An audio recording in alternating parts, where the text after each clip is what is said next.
আরবি হরফের একটি গুরুত্বপূর্ণ হরফ হচ্ছে ইয়া।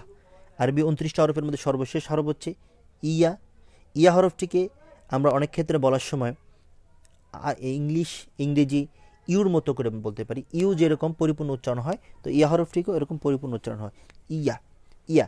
ইয়া হরফটি 2 নোক্তা বিশিষ্ট। ইয়া হরফটিও 2 নোক্তা বিশিষ্ট।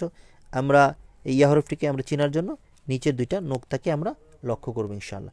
তো এইভাবে করে আমরা আরবি ইয়া হরফটাকে চিনতে পারি। আর ইয়া হরফটি বলার ক্ষেত্রে আমাদের যে বিষয় মনে রাখতে হবে, এটাকে আমরা ধরে নিলাম এটা আমাদের নিচের দাঁতের পার্টিশন। নিচের দাঁতের পার্টিশনে যদি ধরে নেই, তাহলে আমরা দেখব আমাদের জিহ্বাটা এই অংশে যুক্ত হয়েছে, এই অংশে লেগে আমাদের জিহ্বার অগ্রভাগ উপরে, জিহ্বার যে মধ্যভাগ আছে, জিহ্বার অগ্রভাগ নিচে দাঁতের পার্টিশনের সাথে লাগবে এবং জিহ্বার মধ্যভাগ উপরে দাঁতের পার্টিশনের সাথে লেগে উচ্চারিত হবে ইয়া ইয়া ইয়া ইয়া। এভাবে করে আমরা দেখব। তো ইয়া হরফটির 3টি রূপ দেখি, লেখ্য রূপগুলো আমরা দেখে নিই।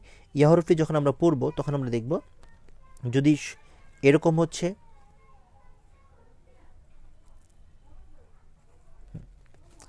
এটা হচ্ছে ইয়া হরফের 3টি রূপ।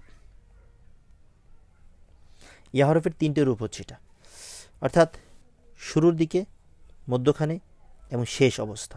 এই 3 রূপে আমরা ইয়া হরফটিকে দেখব। তো এই ছিল আমাদের আরবি হরফগুলোর এক থেকে হামজা থেকে অথবা আলিফ থেকে ইয়া পর্যন্ত। আমরা এগুলো বেশি বেশি করে দেখব, প্র্যাকটিস করবো ইনশাআল্লাহ। বেশি বেশি করে শেয়ার করুন, অন্যের কাছে পৌঁছে দিন। আপনার মাধ্যমে যদি কেউ জানতে পারে, বুঝতে পারে, এর জন্য সাদগায়ে জারিয়ার সওয়াবের অংশীদার হবেন আপনি। আল্লাহ তাআলা কবুল করুক, আমিন। সাল্লাল্লাহু আলা নবিয়িনা মুহাম্মদ ওয়া আলা আলিহি ওয়া আসহাবিহি আজমাইন বিরহমাতিকা ইয়া আরহামার রাহিমিন। আসসালামু আলাইকুম ওয়া রাহমাতুল্লাহি ওয়া বারাকাতুহু।